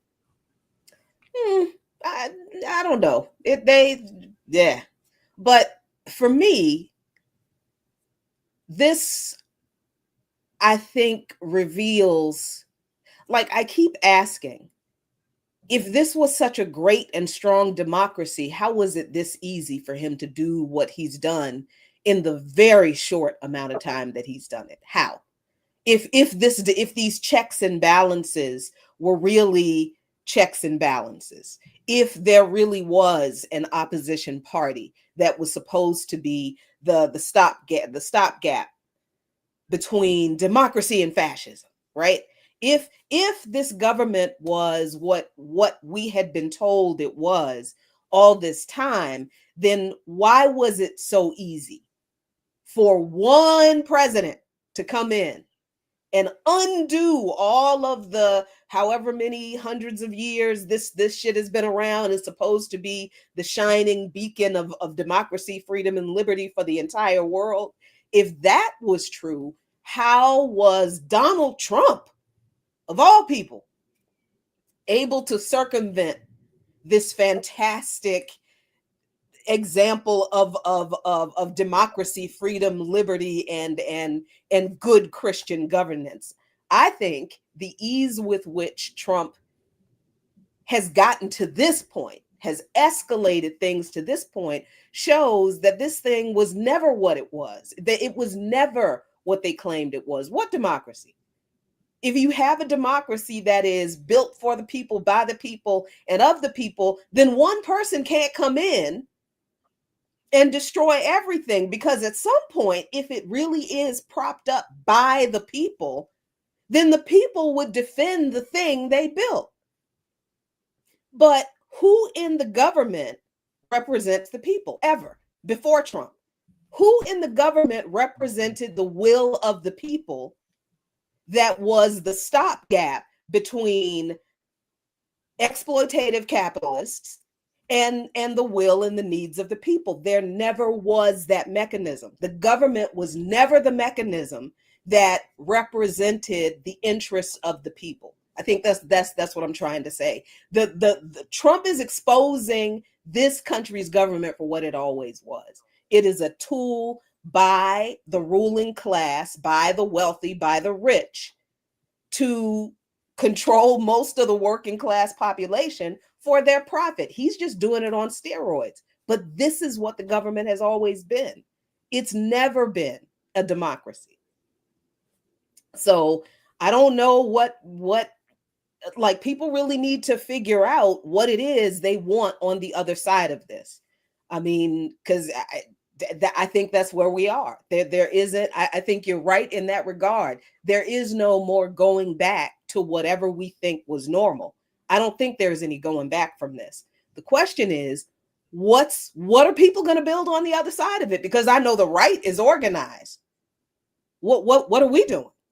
That's the question I think that I have. I was going to say real quickly before we bring up the ear doctor, the thing that's, I think, Kim, you're potentially 1,000% correct on whether or not I never, like, I assume at some point they would, but maybe they won't kind of reopen up the way they had. I think the only thing that he's going to go back for, and it'll be interesting to see how the Democrats react to it. Just some interesting interest in terms of the debates within the ruling class is for military spending, to pay for the military. And if he has to do an appropriations for it and get congressional or basically a vote in Congress to have the soldiers paid, I think he's going to try to figure out a way to do it without opening Congress, right? And if he can't, if the Treasury somehow is allowed to let the spigot flow for that, and then they take it to court, and then the courts again affirm, it does. I think then there's no way they're opening back up, and or whether or not the Democrats capitulate in a sense again with the pay the soldiers kind of rhetoric, and then they come back and pay them. Otherwise, they look bad.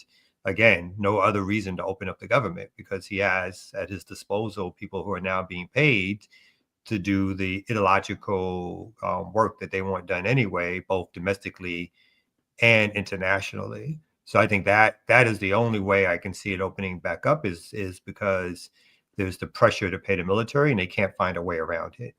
But I think that's They might not, and it'll just be the executive branch operating. Right, because the judiciary, the federal courts are also out of money, right? So they're operating kind of on skeleton crews, also not getting paid. And I'm like, well, who has a lot of business before the federal courts? Trump. He don't give a fuck if the courts get funded if they open back up.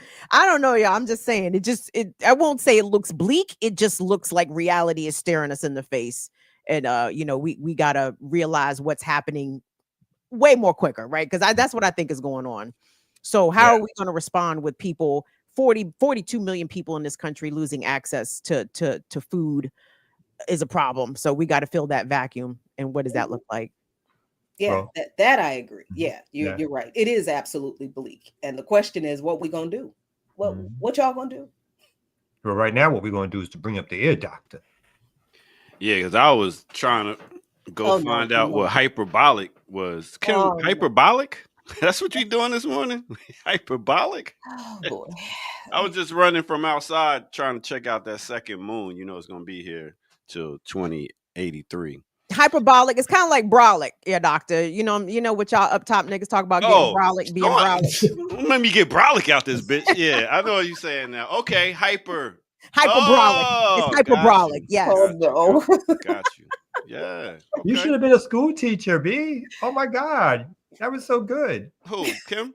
Yeah, not you. Oh, okay. I am a school teacher. I got classes on Monday and Tuesday coming up. I like the way she explained it to you like you were a child. And she did a great, and it just, and I saw the light bulb go off in your head kind of shit. So I was like, oh, wow, that was impressive.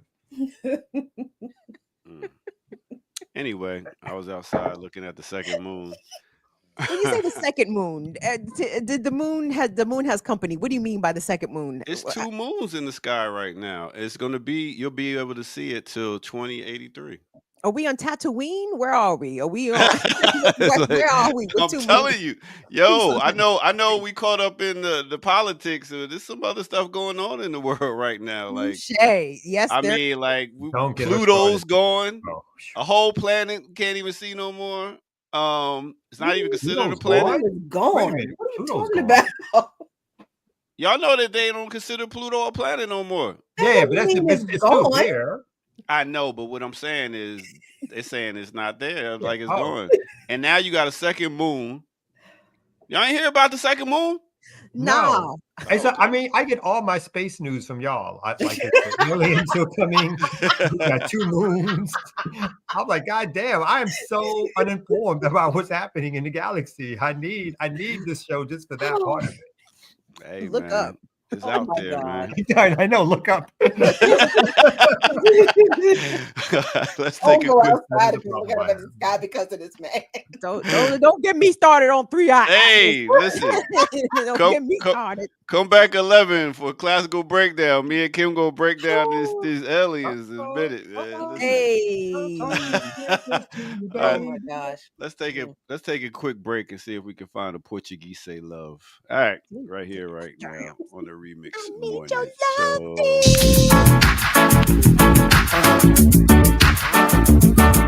Portuguese say love. Why don't you say it? What's up, everybody? Hey, how you doing? Hit that like button. Subscribe if you're new to the channel. Go to patreon.com, become a member over there, get footage that's rare, donate where, blkliberationmedia.org. It's time for a remix on a remix, so let's get it. People still thinking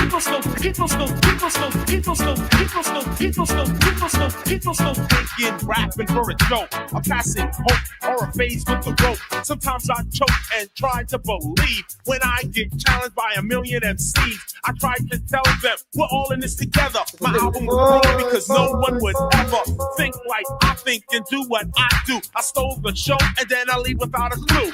What do you think makes up for KRS? Concisive teaching or very clear speaking, ridiculous bass, aggravating trouble, rebel, renegade, must stay paid, not by financial aid, but a rate of hits, causing me to take long trips. I'm the original teacher of this type of style, rocking off beat with a star or smirk or chuckle. Yes, some are not up to BDP posse, so I love to step in the jam and slam. I'm not Superman because anybody can or should be able to rock a turntable, grab the mic, plug it in, and begin. All right, let me take you to a time and place. Let me take you back to 1986 with the man them called Boris Hammond off the album Boris Hammond. The name of that song is She Loves Me Now. Something sound like that, similar. Mixed with a little bit of 1988, talking about Boogie Down Productions off the album By Any Means Necessary. The name of that song is I'm Still Number One. Yes. Now, to keep us still being number one, hit that like button, subscribe if you're new to the channel, and do all the things I asked you to do. That's it. It's simple. And even if you want to go ahead and just pull your phone out and donate to us, I'll make it easy for you. Let's go ahead and go straight to this QR code, and we can make it happen right now. Pull your phone out, snap, snap, snap. $5, $2, $100, it don't matter. Go ahead and show your love. All right, with that said, let's get back to it right here on the Remix Morning Show.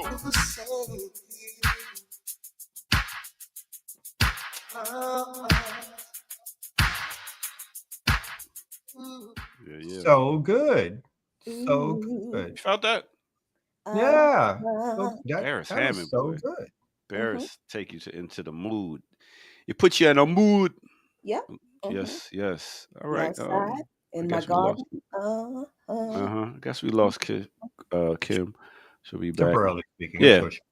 Man, I missed the Boogie Down production days. Whew, that was the late 80s. Good years in rap. My God, it's the best. All right. Yeah. All right. Back to the it. Sound of the Police. My man, KRS One in particular. Yeah. But that was 90s. But 90s? Yeah. I just mean KRS One. I'm sorry. Oh, okay. There you go. You go. My bad. Right. Yeah.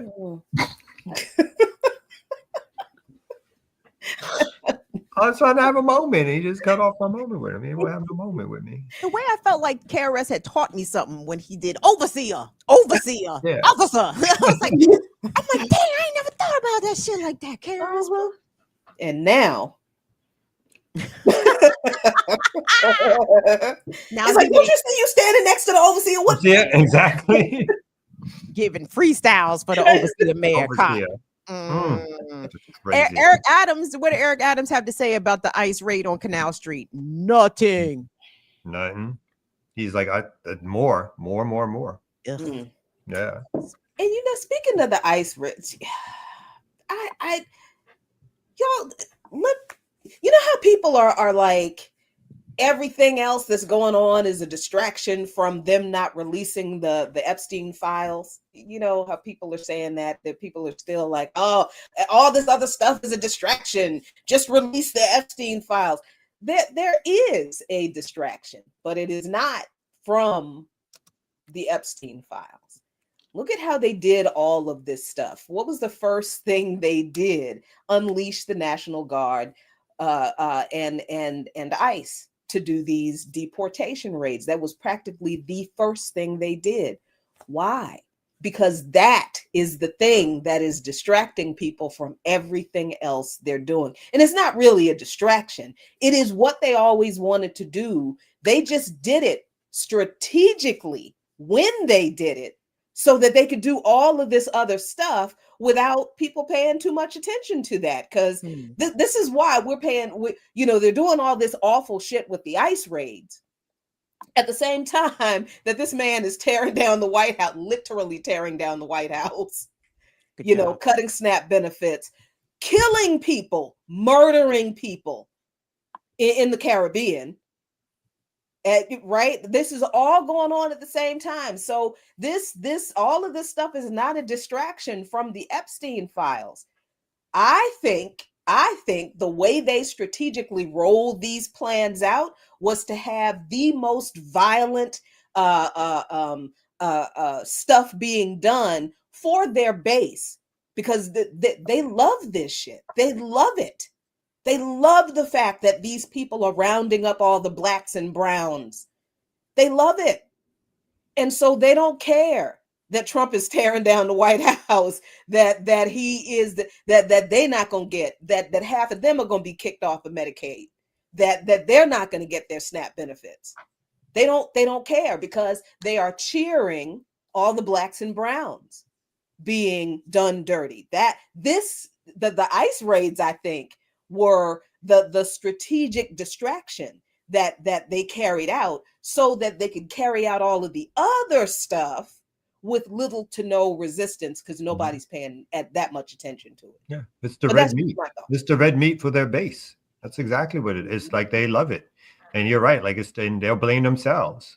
Or they'll just go move in with their cousin or their uncle or their another. They'll just pile up and still love Trump. I mean, they've done polls that would, in the polls, even though he's in the negative or more disliked than like, his base is solid. And that's, and again, that base is the base that he needs to fortify his next election victory, even though there's not going to be an election. So he's got that base solidly, that base who will come out for him, right? That base has already shown itself to take action in the streets when called upon. It is not a passive base. It is not a online base. It is a physical base of people who will actually move when he says move, and will show up when he says show up, whether or not there are people who are now being hired by ICE, and so they're on a government payroll to do so, or they're so-called private citizens who get deputized, or private citizens who see themselves as protecting their country. So I think all of the ICE raids, again, the ways in which at first Trump complained that the amount of deportations was too low in his first 2 or 3 months in office. And then not only did they step up the amount of people being detained, but they also then did it in this very public way so that he can show his base that he is moving on these things as he's promised. And so we'll play a little bit of this Canal Street thing. So this is in Canal Street, New York. This is after a Republican or right-wing social media person went on, did a video on Canal Street showing all the folks who were selling their wares, the African immigrants who were selling their wares. And then a day or two later, ICE came out in New York on Canal Street. And people also pointing out the large reaction by people who individually self-organized and started back to the amount of arrests that are taking place or the action that ICE could do. But you see people incredibly putting their bodies on the line again. I think young folks who are standing there willing to get pushed back, filming. So you can see your brown ICE agent, your black ICE agent, all getting their paycheck, hoping to get their paycheck by doing the job of the state, of removing people. And then the people started like crowding around and basically pushing them back. So get organized, so get unorganized. Right? So again, I think the incredible bravery of people, everyday people, is part of what the fight back will be, right? These are armed agents of the state, people with guns, people with mace, people with weapons, people who have the power to arrest you. But yet at the same time, these folks, people are doing some, like, again, we saw it in DC, we've seen it in Chicago, we're seeing it on the streets of New York. Folks are coming out, and how well organized they are and how they won't be, and again, the hope is that they won't be bought off by something like the Three Kings March, and think only by getting into the Democratic Party, or the King, I'm sorry, what is the No Kings March? I'm sorry. I said the No Kings out of this. They brought gifts. My bad on the Three Kings, my bad. The No Kings March, hopefully they won't be bought off by that kind of thing and just think that that's the cutting edge of resistance, but the things that people are doing in the streets are the cutting edge of resistance, right? And so I think that kind of stuff needs to be continually lifted up as at least some response that everyday people are both organized and unorganized, people who are politicized enough to see it and to stop it, and then people who are doing things like calling in numbers to get people to come out immediately when they hear about ICE raids taking place. I think this is some brave work that people are doing. No, this is going to be a deeply entrenched and protracted fight because ICE is receiving the highest amount in their budget. What are they, the 13th best funded military in the world? Something ridiculous. Like they have gotten more money than any other law enforcement agency in history under the Trump administration. I think they made the announcement, was it yesterday, Jackie, or this week, that the DC National Guard will be indefinitely deployed on the streets of DC. I think they were trying to get them off by November, but now it's been extended into 2026. And now there's different reports saying that DC National Guard will be deployed indefinitely in Washington, DC. And just looking at what ICE is doing, and Jackie, I've been trying to implement your verbiage when I talk about ICE. I'm like, these deputized agents, they're not ICE. It's just random crackers out here. There's so many things. So apparently a third of these potential ICE recruits are not able to meet the physical requirements to be ICE. They can't run a 14-minute mile. They can't do 15 push-ups. They can't do X amount of sit-ups.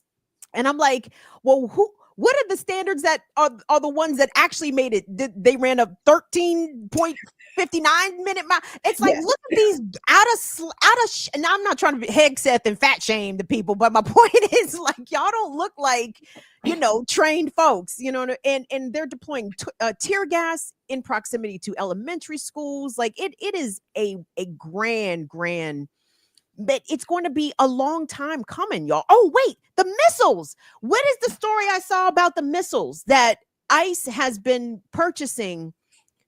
I don't know if it was RPGs, but something crazy. And it's like, people are like, why the fuck does ICE, a domestic law enforcement agency, what do y'all need missile launchers for? Unless y'all about to turn Black and brown neighborhoods into Gaza. Like, what do you need missile launchers for? That's I mean, and we have to listen. We have been talking about the 1033 program all this time for this reason. This is ICE having a domestic law enforcement agency having access to military weapons. That is not unusual. This is not new. ICE has had some of these weapons, but so have local police departments. Missiles, Jackie. Yes. I've seen the tanks. I've seen the MRAPs. I've seen all that. I'm talking about missiles. No, I think this has to. I mean, this is new. And these folks are actually preparing. There's a possibility these folks are actually preparing to use these in mass in a very coordinated way, not like in a one-off demonstration. But I think the fear is that this buildup, and it is a buildup. We're going from the ICE agency going from 9 million under Biden to 71 million under Trump in the first 9 months. I think the scary part is that this buildup is not just for show, but again, ICE is becoming, there's talk that the FBI is, but ICE is becoming basically the domestic military arm of the executive branch, which will use these weapons, again, in a coordinated fashion, not like a one-off to see how it works kind of thing, but in a coordinated fashion to secure continued control over everything. And I think that part is the fear part of it. It's not so much that maybe they've had the weapons or some of the weapons. It is, again, the budget has went from $9 million to $71 million. Billion. ICE federal purchasing log show ICE spent $71 million on small arms, ordinances, and ordinances accessories, including military supplies, weapons, and ammunition in the 9 months between January 20th and October 18th. This is up from the $9 million that they were in the same period of 2024. In September 29 alone, they spent $9 million spent with rifle maker Giso automatics. Popular information says most of the spending was on armor, and guns, but there were also significant purchases of chemical weapons and guided missile warheads and explosive components. The figure dwarfs weapons purchases during the Biden administration or even Trump's first term, when comparable through October outlays averaged about 8.4 million. In a statement to the Daily Beast, the Homeland Security Secretary said, allegations ICE is buying guided missile components are false. ICE buying its law enforcement officers guns and non-lethal resources is a non-story, they said. So the increased purchase by the Department of Homeland Security agency has caused public alarm regarding why Trump might be arming his domestic law enforcement so heavily.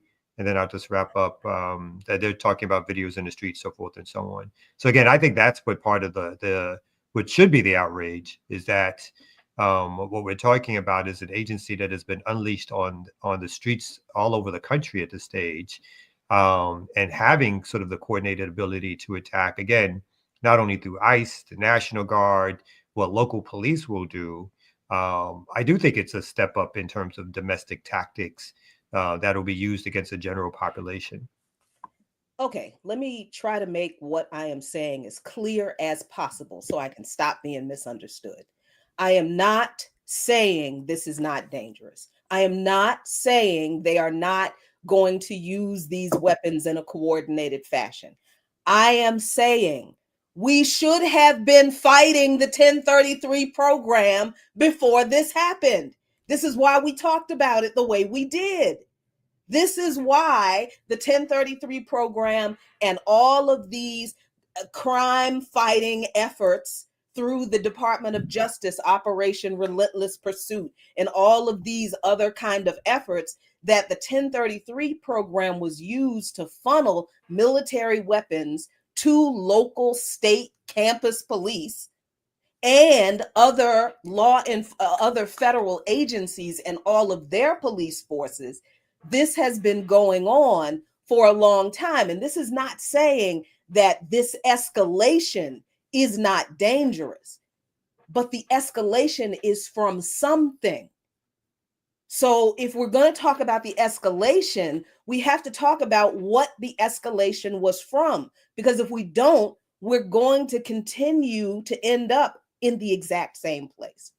That's all I'm saying. We've talked to, if we're upset, if we're afraid about ICE potentially having rocket launchers, okay, but we should have been terrified about the police having military equipment too, which is why the 1033 program and the Deadly Exchange program and all of these other law enforcement or crime fighting initiatives at the federal level have always been dangerous, because we had been saying it will lead to this. That is what I'm saying. Yes, this is dangerous. It's terrible. It's awful. And once we get on the other side of this, what are we going to do about the issue that created it? That's what I'm saying. I don't know how else to explain that to make it any clearer. I'm not dismissing the danger of this moment. I am talking about, as an organizer, what are we going to do about the problem? And the problem is not just this moment. The problem is what led to this moment. Do you see what I'm saying? That is what I'm saying. I'm not poo-pooing or dismissing anything. Well, I think, trying to educate our folks out of demanding more police in the community. Well, we got crime around here because we need more cops. This is what more cops begets, right? It begets tanks, and it begets, deep and more extensive surveillance of the community. It breaks my heart when I hear Black people say we need more police out here. And it's like, y'all, no, the police bring the problems. They bring the violence. They bring the crime. They are the crime. If it's a crime wave in your area, chances are it's the cops doing it. So what can we do to help continue to convince our folks that the more you demand more police in your neighborhood, the more police are going to show up with their MRAPs. They're going to show up with now whatever we think that they may be getting, RPGs. Like, I feel as though we can pressure or try to put pressure on the power structures to not participate, but when you have our own folks calling for it, how do you circumvent that, or how do you overcome that? I think part of what Jackie's, the whole system is corrupt, right? And so as we saw, Chicago is somewhat of an exception, and you have to have some more exceptions, but we saw in DC, right, they welcomed with open arms the idea of the National Guard in the streets, teaming up with local police departments. In LA, they welcomed ICE agents and started protecting them and stopping marches and demonstrations that were meant to be against them. Didn't see where the NYPD was, in terms of what was happening in New York on Canal Street, but I'm sure under Adams that they are there to help ICE or to stop people from marching on their backs. But again, the thing that I come to is I think there's going to be organized resistance, and all these organizations have to get bigger, stronger, and do a better job of not only getting our messages out, but a better job of recruiting and coming up with strategies, actions, and plans. I think that onus is on us to do more of what we're doing, and to highlight it more and to get more people involved. And I think also there's going to be new innovative ways in which other groups and people that we've seen do exactly what we saw on Canal Street, as people taken to the streets, again, somewhat organized and unorganized. And again, as much as I did obviously to have qualms not with the No Kings March, I think, again, some of the rhetoric, even at those marches and demonstrations that have been stepped up, again, whether or not people are organizing for an actual general strike or boycott, but I think it's going to take a lot of that stuff, and it's got to be the radicalization of people who don't want to just go back to the old ways, which again I think is a constant threat in terms of what can happen next, right? I think is too many people who would be satisfied if Gavin Newsom was the president as opposed to Trump. If Kamala Harris was the president as opposed to Trump. So I think those things are things to be very much in danger of, because as we saw, even if we look at internationally, Gaza wasn't the ability for Israel to do what it didn't start under Trump. It started under Biden. And even with that said, though, I think, again, my main point is that even as we look at the past and we see what brought us here, we are here. And so we have to confront what is here, what seems to be mounting in terms of a mounting danger of a complete takeover of, again, whatever the limitations there are on, and there's an extreme amount on bourgeois democracy. Those even that sort of surface level democracy that is about to be wiped, or in as we are living and breathing, a lot of it is being wiped off the face of how we go about what people consider to be normal business, right? And that is having a large impact on our community, an unprepared community who begin to rely on liberal ideas of this country being somewhat of a democracy, or them having a place in this country. Again, wiped out within a 9-month period. All that so-called safety net or ideas around people having secure jobs with the federal government, all that is being wiped out because, again, not only ideologically speaking, in terms of working for capitalist interests, but again, I think the idea of an overt white nationalism that says there is a racial hierarchy to this place, and they felt that racial hierarchy was getting away from them, and they're no longer satisfied with all the ideas that brought, again, what do we think of about an Obama? For them, an Obama was a manifestation of everything that's wrong with the country in terms of how dare a Black person, even if he's doing their bidding, even if he's continuing empire, he's not doing it in a way in which they want empire to look like and to be done. So I think part of this is a reaction to that, right? And again, there may be debates within the ruling class and fights within the ruling class, but there's a lot of the working class, the white working class, who don't see the debates the way we see these debates. They see an all or nothing game of white nationalism or nothing. And I think that part of the Republican base is ascendant. It is, again, not the Rockefeller Republicans, not the capitalists who are willing to destroy their quote unquote own country in terms of deindustrialization, to move companies out of this country to go to cheap labor in other places. Those whites are not ascendant. Those capitalists are not ascendant. They have to get down with the program. And so even if they won't be bringing back all their companies to the United States, they have to put up a good show right now and donate money to people like Trump and his things, and show that they're in that camp, because that camp is ascendant, and there's a white nationalist camp that is ascendant and basically leading this country.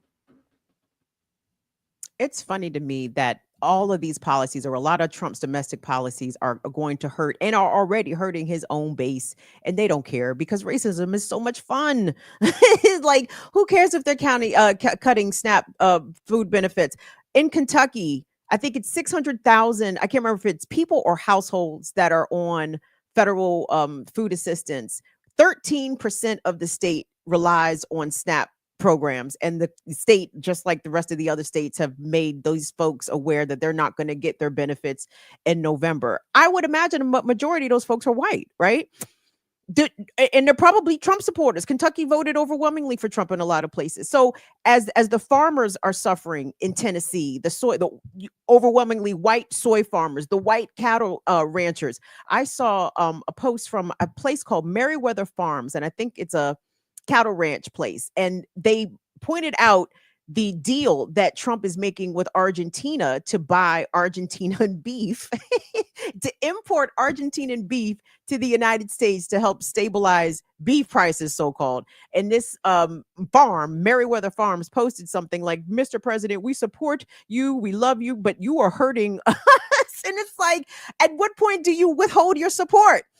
Like when your actual bottom line is being affected, when your children literally can't eat MAGA Republicans, at what point do you withdraw your support? They're never going to withdraw it because doing the racism, it's too much fun.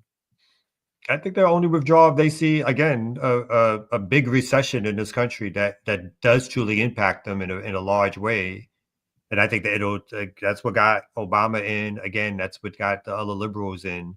So I think it's going to be something like that. That's the only way in which he will lose base. I mean, obviously he'll blame Congress or the Democrats or the libs and all the rest of it. But I think that's the only way I can see him possibly losing his base of support is if there's a big recession. Otherwise, I think they're in it, like you said, they're in it to win it. You know, they may not like it, but they're in it to win it. Look at all the stuff with China. China is no longer buying soybean products. Who is that affecting? That's affecting Trump constituency. Like China's like shut that shit down completely. They're like, I think the last month it was 0 purchases. That's right. So they've shut that off completely in this sort of battle for decoupling in some ways, but for economic for some economic control of who's going to have power over who internationally. So I think that's also interesting too, because China is not dependent on U.S. imports at all. China was set up to be the exporter of the world. Again, set up by the capitalist class in a lot of ways, right? The capitalist class who started to move industries from the United States to Mexico, then to China in huge numbers, and thought China would always be sort of the manufacturing bottom for the world, and they would reap their profits. And China, outsmarted them, right? So we'll do this for a while. But what we're going to also do while we're doing this is build up our own tech industry and build up other industries and start to challenge you in ways, like big economic ways that you never thought about. And that's part of what's happening now is that China is an economic threat to the United States. I do that in air quotes or whatever, to be a big enough economy as it is that it can tell the United States, fuck you. Right. And the United States does not want anybody to be in any power to say fuck you, whether they are Democrats or Republicans. Because remember, it was, again, it's to a point Jackie makes, that it was Obama who did the shift from this, it was like the Middle East to Asia to China being the main enemy of the United States, as they wanted to end, as they called it, the so-called forever wars in the Middle East. But they wanted to move their foreign policy towards challenging China because they saw the handwriting on the wall. Argentina gets the bailout, not American soy farmers. It'd be your own niggas, MAGA. I'm sure at some point they will. I'm sure at some point they will try to bail out. I mean, that'll be another way in which they try to open up the government again, is to bail out try to bail out the farmers or whatever. But right now, no go. They're part of the whole, I guess that whole batch of resources from the agricultural department. So they also get the farmers get their own welfare checks, right, to produce things that people don't buy. And now those farmers who are mostly right-wing farmers are not going to get that money either. And the USAID money. I mean, as much as, they complained about, that was American farm products being purchased to send abroad, right? And now it's over. Finito. Air Doctor, do me a favor. I'm not sure if you guys had someplace specific that you wanted to go. I wanted to play this for you guys. I don't have the video. I sent it to Air Doctor. I texted it to you, Naka, like a couple days ago.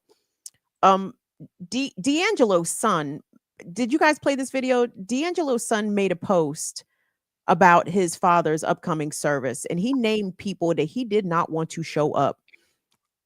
And being that we are getting closer to the darkness, I'm sorry. I mean, that's inappropriate. I'm talking about myself too, by the way. But my point is this: as we think about are end times.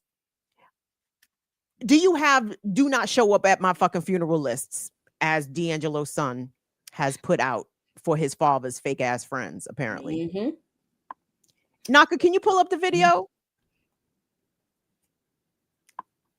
Or maybe he went to eat breakfast. Maybe he's on the Let me leave this man alone. Let me see if I can find a video myself. But I wanted to here that says, what is it, 1 week ago or 2 days ago? D'Angelo's son reflects on musical legacy. D'Angelo's son breaks silence on father's death.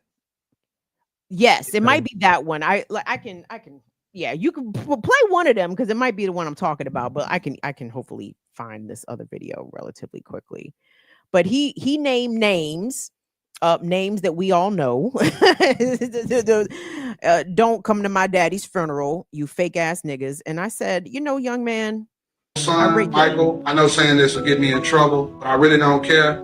I'm D'Angelo's son, Michael. I know saying this will get me in trouble, but I really don't care. I refuse to allow these 3 people to appear at my father's funeral. First, Lauryn Hill. They were friends on the surface, but the real relationship was always filled with indifference and distance. I remember my father giving his all when he opened for Lauren's concert in 1998. But after the show, Lauren didn't even offer a genuine thank you. She criticized my father's stage performance in front of the team, but never acknowledged his musical talent and dedication. Second, Questlove. I respect his talent, but he didn't offer the support he deserved during those lonely days in my father's life. He was once my father's best friend, but he didn't even show up for my father during the 2 weeks he was in hospice care. Yet, before he passed away, my father told me, my biggest regret is not being able to play basketball with Questlove. Third, Will Smith. Even if you came, I'd kick you out. I remember that music video shoot where he and my mother, Angie Stone, appeared in the scene. They acted intimately, as if they had an unspoken understanding. Because of that misunderstanding, my father and mother eventually separated. Until my mother passed away, he was never able to explain the situation clearly. In the end, my father passed away in agony. So, before my father's body, there is no need for false smiles or empty respect. If anyone intends to spite our wishes, I will personally ask them to leave. So, I want to hear y'all top 3. Name me the top 3 people that can't come to your funeral. Goddess Crew. Damn. Zinzabel. Huh? No. That's 2. Give me 3. No. One more. You need one more. we ain't gonna let that happen, but go ahead. Okay. Who's number 2? I missed number 2. I was laughing. Zinzabel. Zinzabel. And I'll come up. Y'all go ahead. It's not the fact that he was ready for it. First of all, just in case he's watching, young man, we pay so much respect to your father. It is the irony, because we have discussed this on our platform before about people. No, you are right, young man. Keep certain fake people away from your father's final services. We don't have no objection to that, and actually, we want to emulate that, actually. So, Kamal, who can't come to your funeral? I'm not going to go there. There's 2. The list is like 400. It's not a list of 3. Right. There's a list of like 400 or 500. Right. So, I tell my kids, hey, just don't do no funeral. Don't do nothing. Just don't do nothing. Nothing public. Because if I see so and so, it's going. You getting up out the casket. Yeah, it's like don't, just so I don't even have a chance. I was going to say real quick though. I mean those reasons though. I didn't like Will Smith was he kissed on the mama's arm in a play video, like joking around. That broke up his mama and daddy. It's a hypercut. I don't know what the full context is, but I don't know. But the man has his reasons. Yeah, man. D'Angelo was coming to sex symbol, and he had more options. Stop playing. Continue. What does that got to do with Will Smith? It ain't his fault. That's what it got to do with Will Smith. Word, does he say that they were happily married up until that moment? Come on, baby. They weren't married. They never were married. They were married, but they were in a relationship. But I don't believe that was the thing that. Come on now. But look, hey, he was inside it. He was inside the situation. I'm sure he knows way more than we do about it. So I don't know. But that's his father. That's his father. And he has a right to decide who shows up at his father's funeral or not. especially if some of those folks really were kind of shady and were not there for him in his last days. And that I think, regardless of whatever may or may not have happened, this, with this, if these people were supposed to be friends and they knew he was sick and they were not there for him in his last days when he was in hospice, basically, that would piss me off too. You can't show up at my, all of a sudden. Now you care. You couldn't care, while he was slipping away slowly every day. But now you want to come with the tears, and no, you don't. Get out.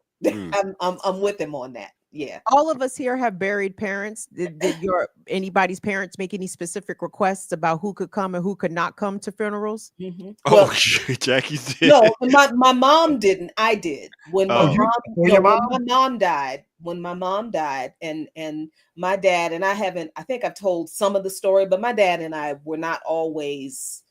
We didn't always have a good relationship because he wasn't around when I was growing up, because they were fucking 19 when they got together and 20 when they had me. So they were kids themselves. And he was spoiled. He was the only boy out of 5 girls. So they, let him do whatever the hell he wanted. And what he didn't want to do was raise a kid. So he didn't. So we did not have a good relationship. He wasn't around when I was growing up. So when my mom died, when I was 28, and his family wanted to come to the funeral, and I said, show up if you fucking want to. Oh, damn. You show up at the church if you fucking want to. And I literally said that to one of his sisters on the phone. Yeah. Oh, okay. All right. So, I don't even like to go to memorial service anymore, because then you see people, you're like, this motherfucker.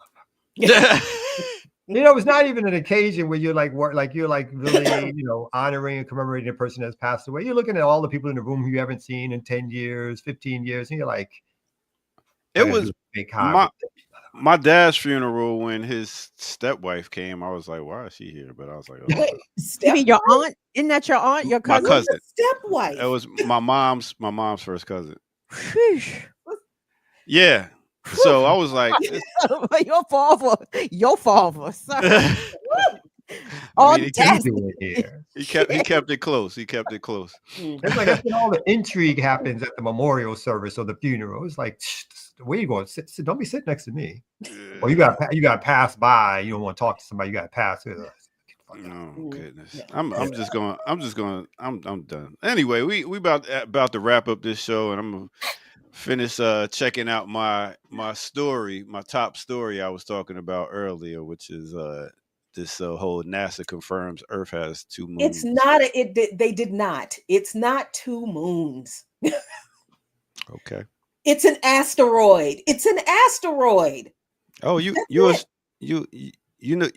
NASA stuff, Jackie? Not NASA stuff. Read words. I know you read words. I can even read NASA words, and they said it's an asteroid. Astronomy, my good bruv. Astronomy. Yeah, exactly. Astronomy. NASA. Anyway, what kind of astronomy you got coming up on your show, Kim Brown?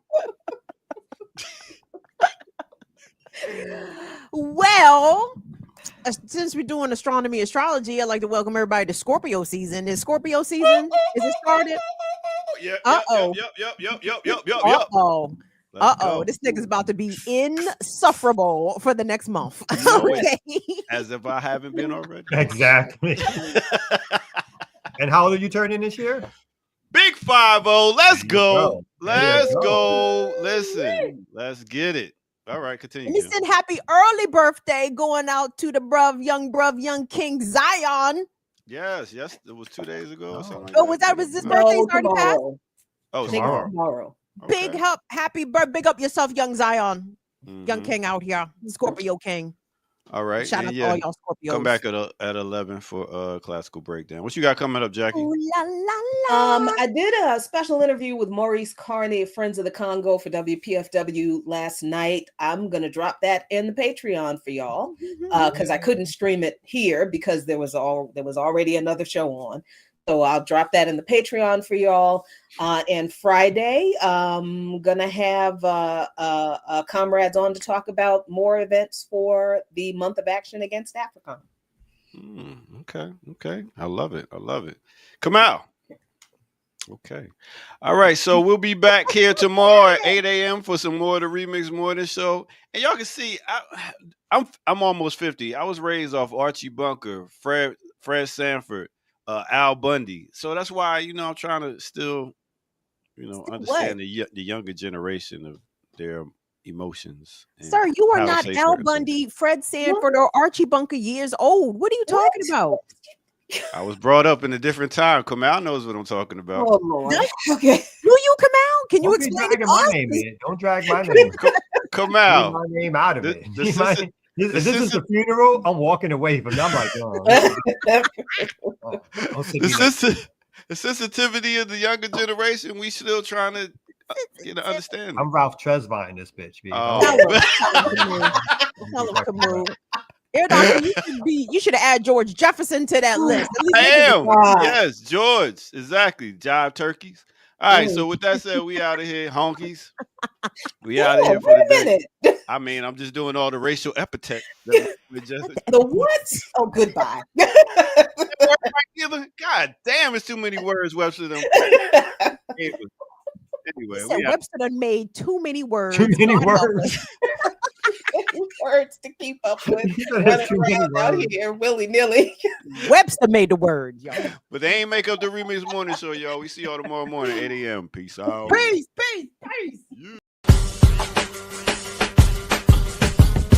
Remix.